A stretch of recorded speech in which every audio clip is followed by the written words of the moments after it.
So disclosure is about strategy, not transparency. This one costs people their careers every single day. I have sat in the leadership meetings where the denials got reversed. I know exactly what kind of escalation works and what kind backfires. And so most employees either explode or evaporate when they get a no. So neither works. And you can disclose the existence of a condition without disclosing the diagnosis. And is that asking for an accommodation is a sign of weakness, or that is going to make you a target? And the truth is, it is not something your employer is doing for you. It's more of a structured, lawful conversation that you would be entitled to have if you're somebody living with a disability. So the reframe I want every working professional listening to take away is mainly this: that accommodation is not the last resort. It is a performance preservation tool.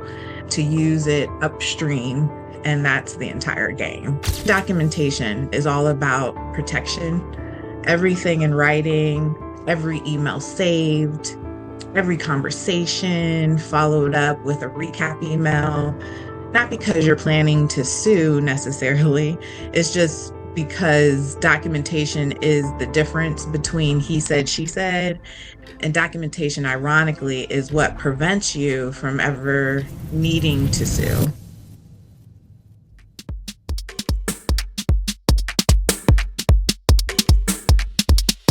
Hello and welcome to Chatting with the Experts, where I speak with amazing women from Africa, from the Caribbean, and in the diaspora. Our topic is Know Your Rights, Keep Your Career, and the Insider's Guide to Workplace Accommodations. My guest says you have more workplace rights than you think, and that most employees don't know how to use them without risking their careers. She is the founder of Informed Choices Strategy, a workplace rights coaching practice that helps employees navigate accommodation requests, disabilities disclosure, and complex workplace dynamics with confidence and clarity. There's so much more I can say, but I'll let her do that.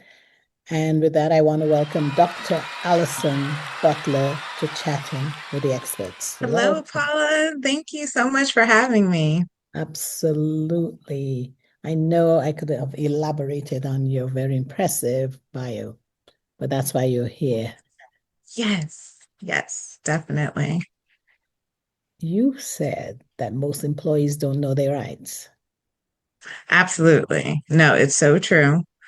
I even wanted to start with something most people don't know about workplace accommodations. And part of that is that I've spent over 20 years sitting on the other side of the table, and not just sitting at the table, running the table and teaching about the table. So, Mm. yeah, so I built my career as both a leader and an educator in the accommodation system. And I served as a director level leader at a private university and healthcare system where I led the office that I reviewed accommodation requests across thousands of students and employees. I've also served as a director of a large online university where I built policies and led teams that serve tens of thousands of working adult students nationally, as well as hundreds of employees. I also held a program leadership role at a community college, and I've served at federal department agencies as a regional accommodation coordinator working under human resources.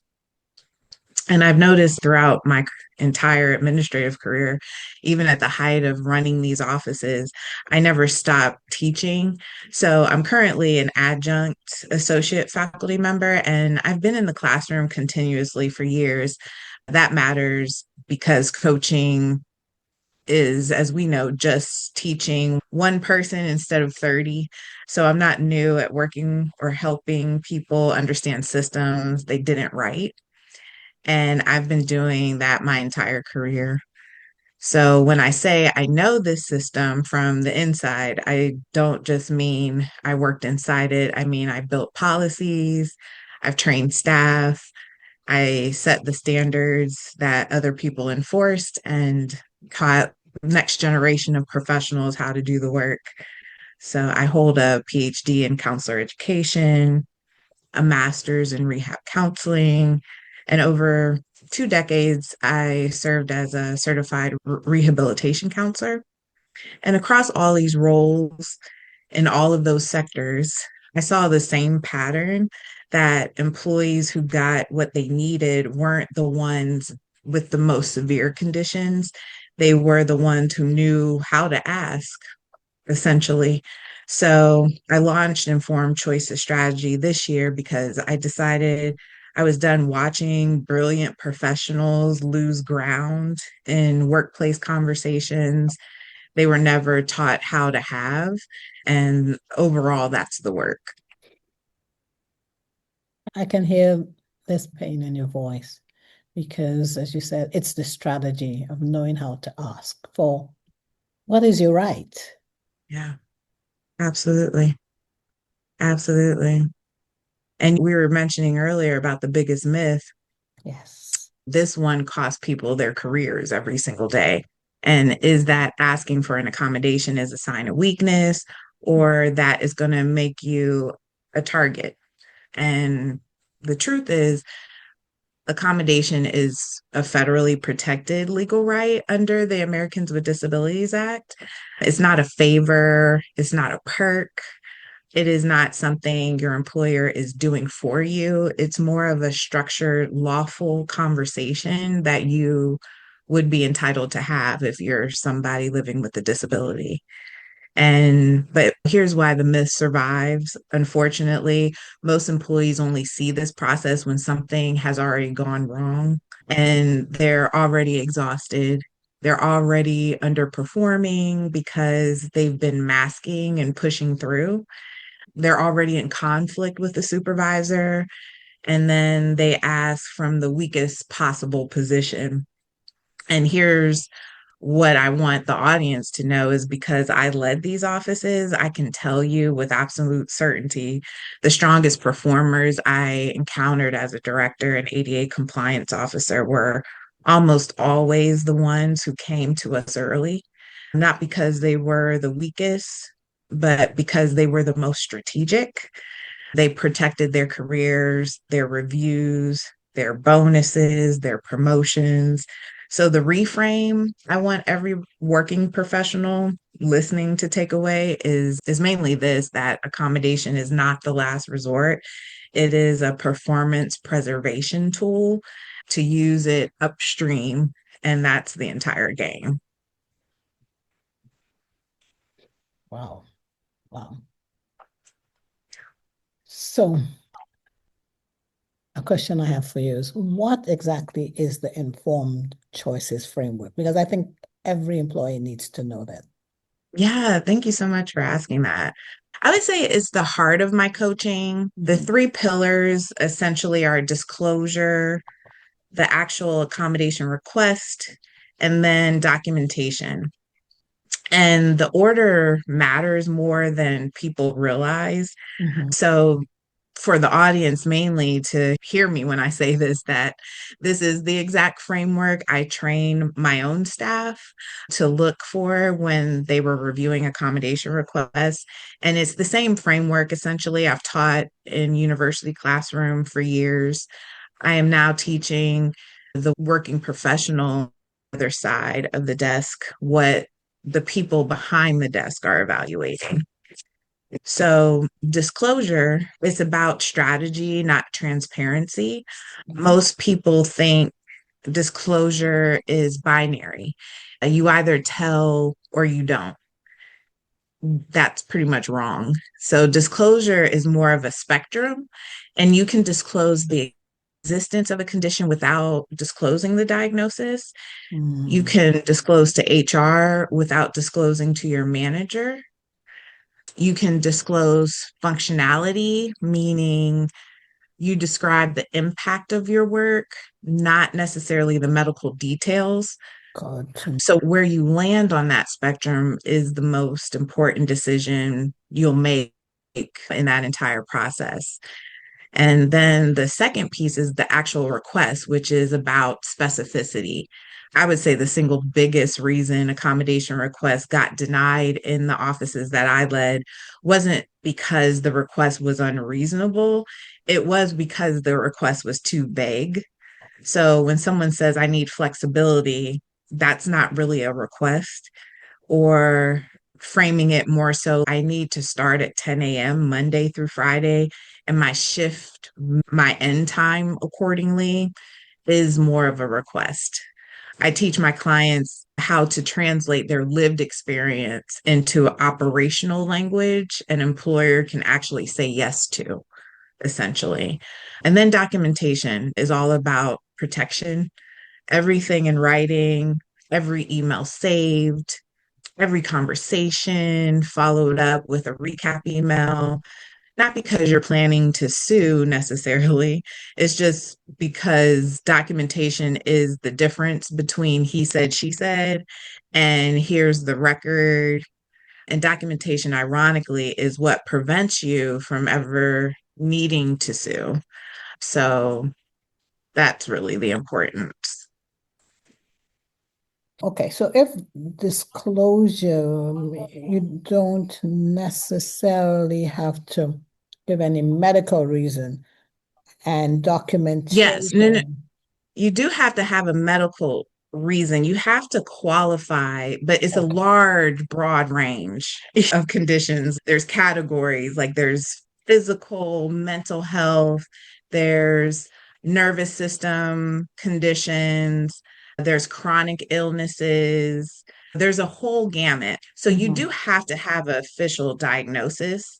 It's Okay. just that how much you don't necessarily need to disclose all the details. Like, for instance, let's say you have diabetes, you might not necessarily be taking insulin. So you might not need certain accommodations that you might need if you were taking insulin.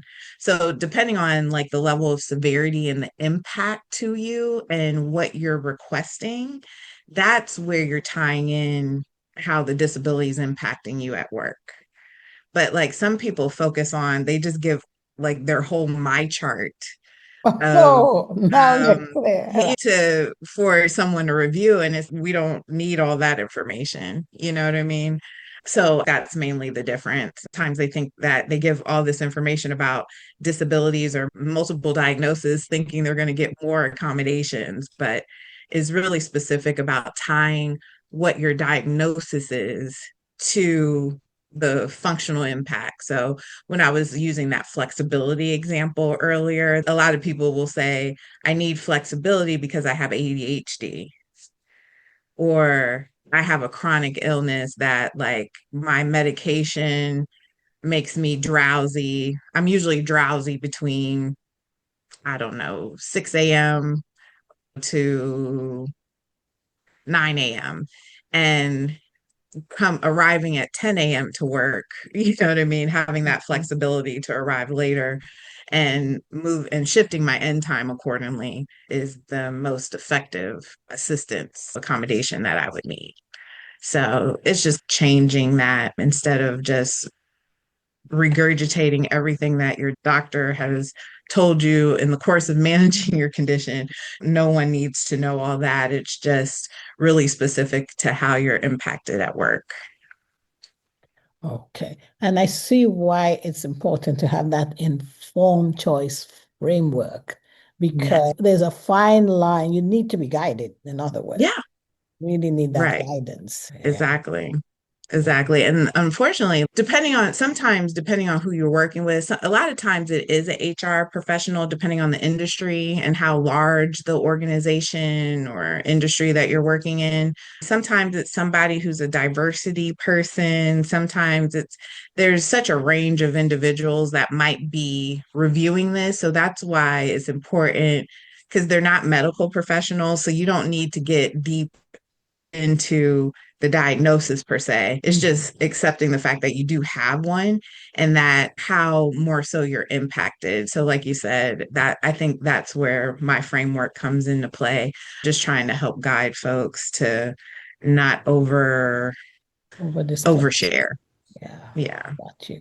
So talking about HR, you Yes. mentioned that HR is not your advocate. Let's talk a bit about that.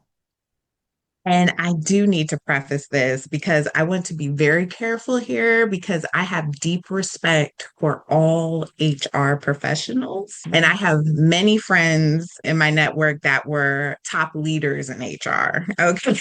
So just Sure. want as a disclaimer and grateful for the work that they do. But many of them are good, ethical people doing hard work.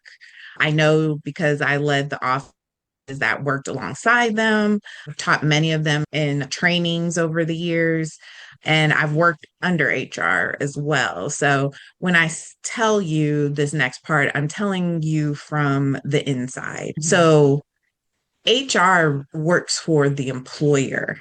Their job is to protect the organization from risk.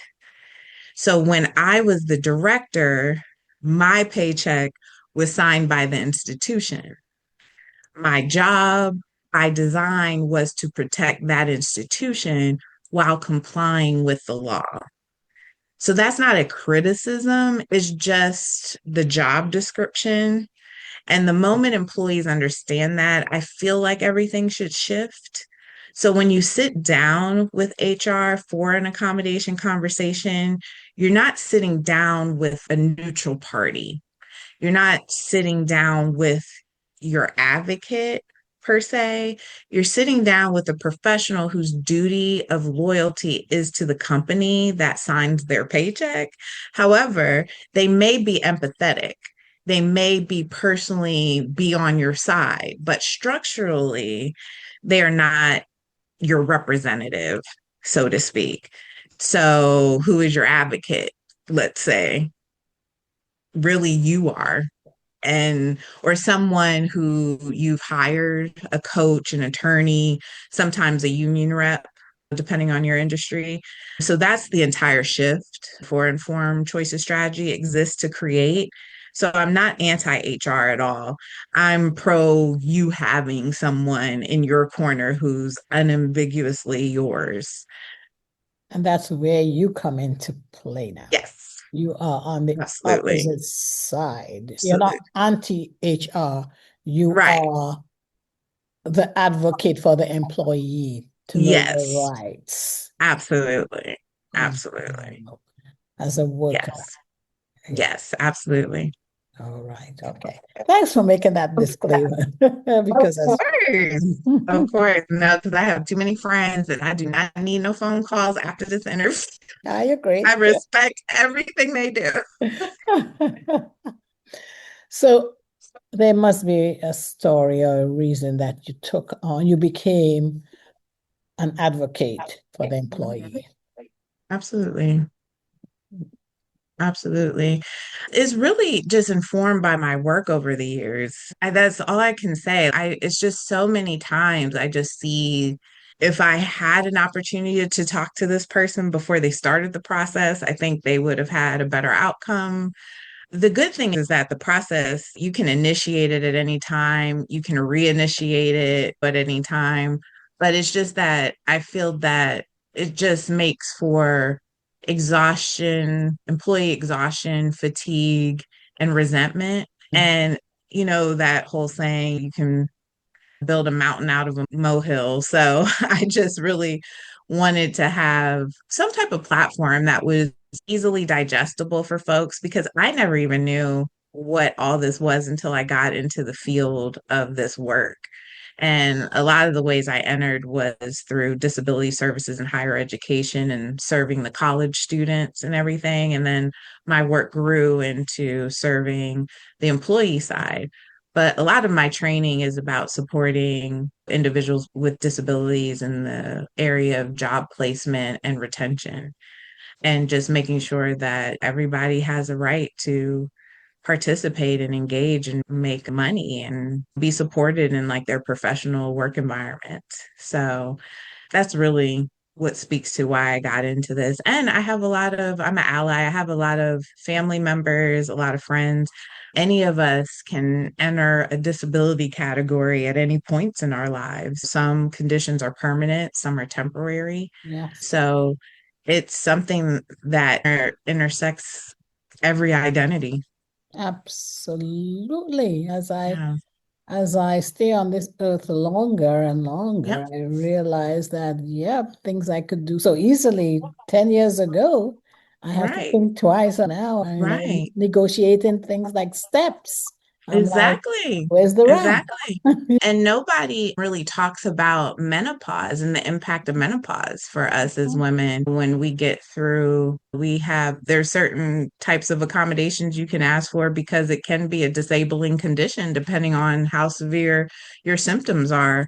And that's different from one woman, not just a woman, but from one person to the other. Yeah, you're correct about that. You are so right. So, in the same space, now that you are the founder of Informed Choices Strategy Mhm. and looking at things from the other side of the table, tell us what happens or how do people deal with it when the accommodation request gets denied? What Mhm. advice can you give? Because that can be painful. And when you don't know what you don't know, it's doubly painful. So I know that's what you do. Definitely. Definitely. And some people feel like they wasted time and resources, so Mm. it can get really deep in the weeds.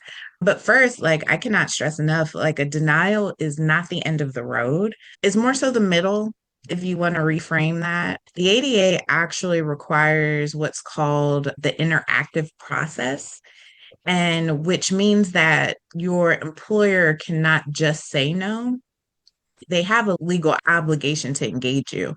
So to explore alternatives and to document why a particular accommodation creates an undue hardship. If usually those things should be explained when you receive a denial, but sometimes it's not. And a lot of times it just depends how large your workplace environment is. For smaller offices, they might not be as formal. For larger corporations, they're usually pretty formal and they might be a little more restrictive. It also depends on the nature of your job and the work that you do, because sometimes the alternative that they're providing makes sense for the work environment. It might not be your preference or what you asked for. If they're providing an alternative, that is something. But what I usually, so let's say you've been denied, I always share three moves to make, right? So, move one, ask for the denial in writing. And like I said, these are usually for the smaller organizations if they don't have like a formal process. But usually the ones that do, you'll have that in writing. But with the specific reason that most employers will resist this because verbal denials leave no paper trail. So I usually insist politely and professionally, but insist. But then move two is to propose an alternative yourself. So this is where my insider knowledge becomes everything. So employers are required to consider some alternatives. And if they're denied, if they denied your request for like full remote, that's usually the big thing right now, full remote work. And they propose more of a hybrid schedule, but you do have some in-person activities that you have to come in for. So let's say if they denied a specific software, you would propose a comparable tool. You're not surrendering, you're just keeping the interactive process alive. And then move three, I would just say escalate strategically. That might mean going above your immediate HR contact, and it might mean an EEOC complaint. It might mean a private employment attorney. But here's why I can coach this with confidence. I have sat in the leadership meetings where the denials got reversed. I know exactly what kind of escalation works and what kind backfires. And so most employees either explode or evaporate when they get a no.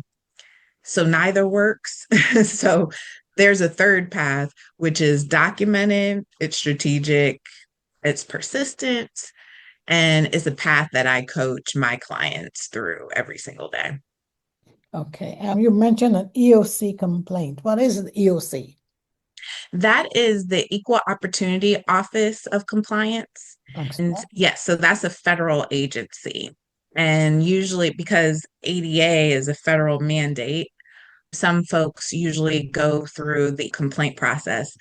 There's so many, we can get in the weeds with that. So that's why I don't necessarily think that's usually the last resort. But you have usually, once again, depending on the industry that you're in and the size of it, you already have an internal EEOC person. So you would reach out to them and start talking through.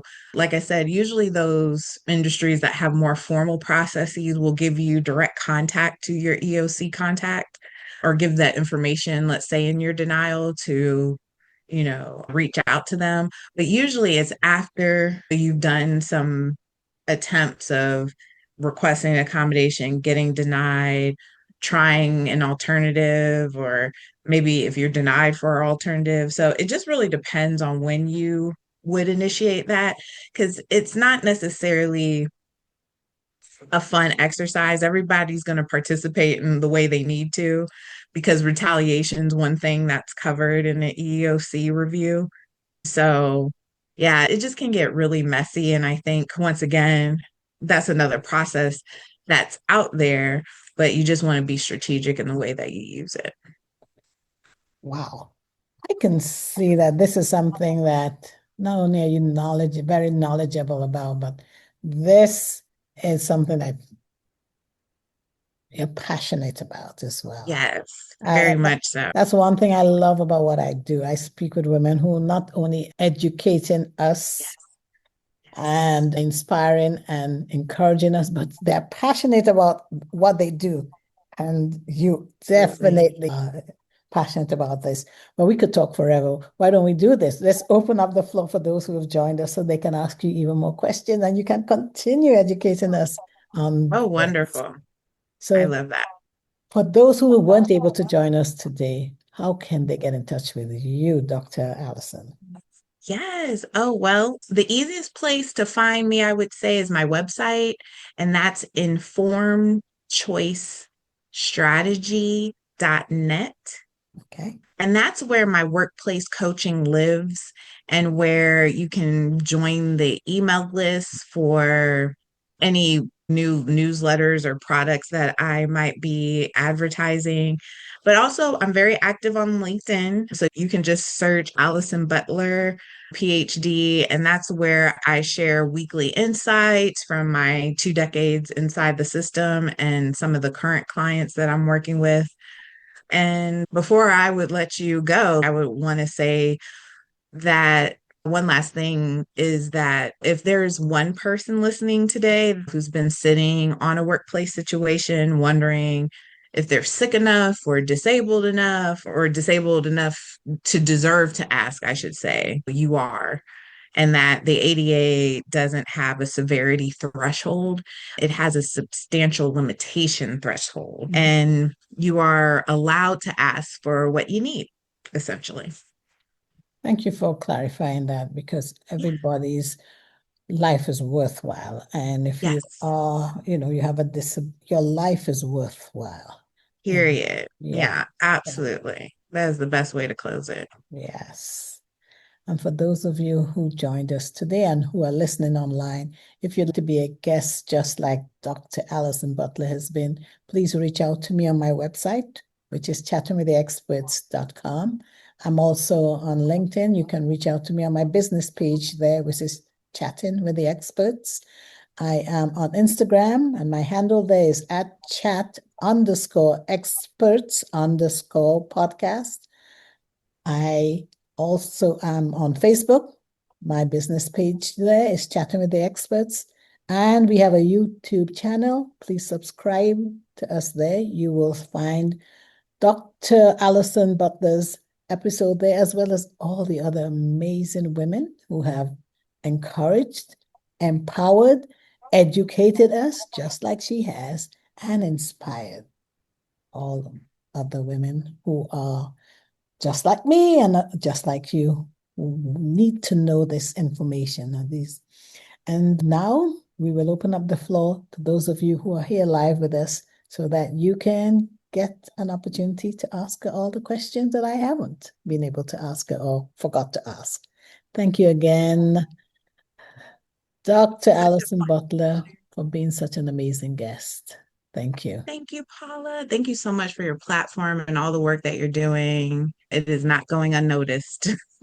Thank you.